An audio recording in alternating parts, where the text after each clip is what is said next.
je trouve que cette conférence régionale sur l'évaluation d'impact en Afrique francophone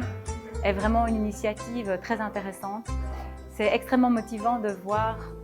cet engouement pour l'évaluation d'impact, de voir qu'un nombre croissant de personnes en Afrique francophone comprennent et voient l'intérêt d'une évaluation d'impact, à la fois pour mesurer les changements et aussi pour informer des décisions des politiques publiques. Et donc d'adopter des méthodes rigoureuses pour arriver à cette fin me paraît vraiment extrêmement encourageant. C'est que je constate vraiment une volonté de la part des différentes parties impliquées dans une évaluation d'impact de traduire ces constats en messages politiques pour les décideurs. Et de l'autre côté, je constate également une volonté de la part des décideurs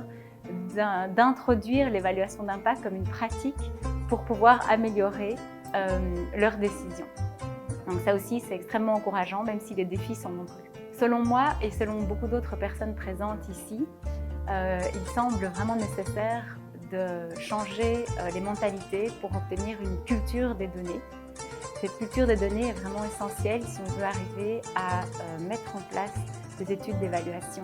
qui se basent sur des données de qualité et pertinentes pour répondre aux questions qu'on se pose. Pour arriver à mettre en place ce système de données de qualité et pertinentes, de données crédibles, il est vraiment important de construire des systèmes d'évaluation au service de l'évaluation d'impact, c'est-à-dire qui utilisent la théorie du changement comme vraiment colonne vertébrale de ce système et sur base des résultats qui ont été bien formulés, de définir des indicateurs qui sont mesurables et de bien aller chercher quel type de données j'ai besoin et de s'assurer que tout le processus de collecte de données permet d'avoir les bons incitants pour l'ensemble des acteurs impliqués dans cette collecte et dans l'utilisation de ces données.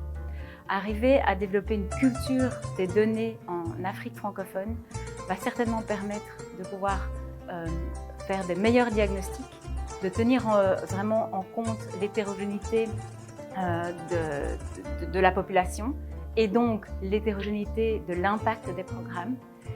et ainsi formuler de meilleures décisions. Donc, développer une culture des données en Afrique francophone est aussi un ingrédient de la bonne gouvernance pour améliorer la transparence et en étant bien conscient de tous les enjeux éthiques de collecter des données et d'utiliser les données de personnes. Donc, en plus de développer une culture des données, il est aussi nécessaire de développer une culture d'évaluation, c'est-à-dire un changement de mentalité qui voit l'évaluation comme une opportunité d'apprendre, une opportunité de s'améliorer et pas de sanctionner. Mais ceci nécessite réellement l'engagement de toutes les parties prenantes d'une évaluation, d'un projet, de manière à ce que si les résultats attendus ne sont pas observés, il y ait véritablement une politique de plan B, c'est-à-dire une certaine flexibilité de la part des partenaires de mise en œuvre, mais aussi des bailleurs, pour pouvoir réajuster les activités et le déboursement du budget. Et cela est nécessaire si on veut vraiment arriver à un changement de mentalité et aller vers une culture de l'évaluation au service des décisions politiques.